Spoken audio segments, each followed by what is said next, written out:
Alright, panel. Three things thematically we are going to be telling you in today's debate.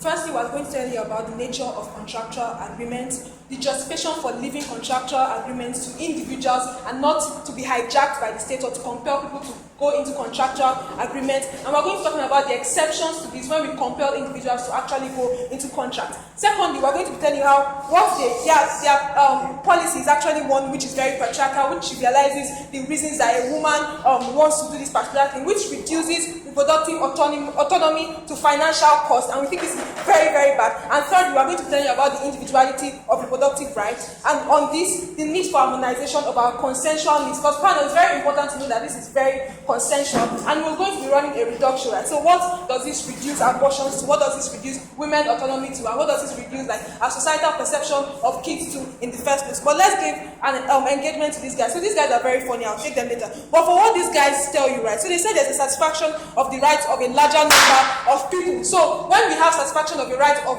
collective people, more people, then it is better than satisfying the right of an individual. Now let's look at the number of people that they want. So they think it's a clash of numbers, right? The right of a woman to choose whether or not she wants a child is one which is a clash of numbers, whether we have more numbers or not. But even if it is, now they talk about the right of a child. Panel, the only two parties who are in any agreement here or compelling here is the mother, the woman, and the man, not the woman, the child, and the man. Before you go into a contract, the product of that contract does not become like a party to that contract. Right? So I want to buy something from you, for example. I want to buy something you are selling, and then because you do not sell that thing to me, like this guy say, compromise has not worked. I say it's 15 naira I want, but you say I have to pay 100 naira. Then I compel you to buy that. That's bullshit. Like it doesn't happen. It doesn't make any sense. Then they say we cannot quantify the emotional and psychological feelings of the man. So they want us to take care of the man, right? Because of his psychological feelings. This is one which is very, very funny. Because their model is one which quantifies the emotional and psychological feelings of the woman.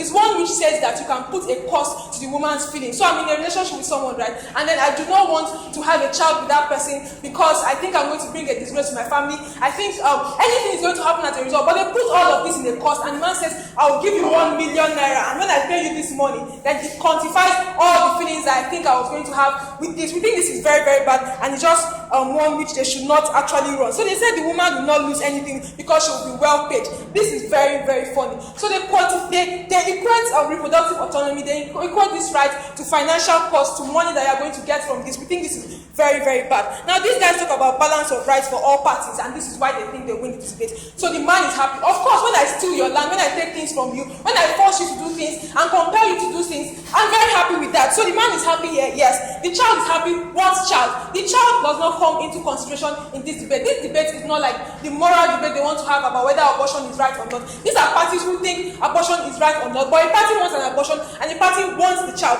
So the child is not in consideration. Like the child is not yet a party. And even if the child is in consideration in this debate, your right is one which is dependent on the right of another. So your rights of the rights of a child are one which is dependent on the rights of the woman. If the woman thinks the rights of the child are going to infringe the rights of our own personal rights, the woman can as well make sure that the rights of the child are not exercised. The child does not come into this condition. Now they say the woman is happy. Why is she happy?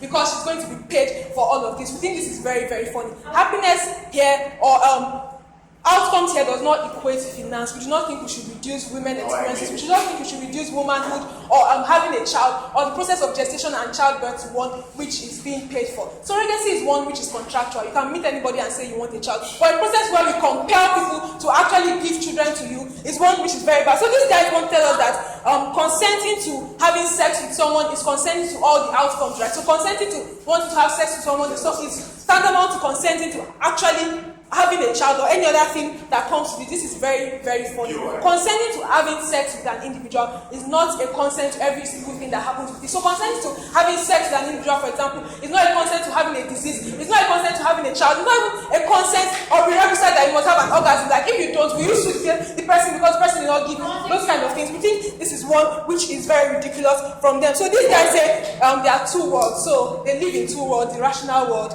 and the irrational world. Now, in the rational world, this does not really happen. But in the irrational world, where government has to be paternalistic, where they have to make decisions for individuals, this is where this happens. So when we see that people do not have, because of choice infrastructure, right, people cannot make the best decisions for themselves, government should hijack this and make decisions for these individuals. Very very irrational thing for them to say, and now matter will be showing you how this does not even come into play. And they also align with this that there are 4 parties for them. For these guys, there are just 3 parties, but for these guys, there are 4. So the woman, the man, the child, and the state. So the state is happy that they have allowed an oppression to happen, right? They have allowed a man to hijack things that a woman does not want to give to the child. Well, if such a state is happy with that, we think this is a ridiculous state. We don't think this is what we should be agreed. Contracts in their very nature are supposed to be consensual. Why should contracts be consensual? Essentially, because individuals make contracts because they have rights accrued to them as individuals. Now you make a contract because you interrogate those rights that accrue to you as an individual. So nobody hijacks those rights from you and chooses for you or decides whatever you want from you. Right. The comparative in this debate of what can be quantified is human life versus the emotional trauma of the woman. Can you quantify the loss of human life? But you can quantify emotional trauma. The woman are compensated. The comparison in this debate is not human life versus emotional trauma.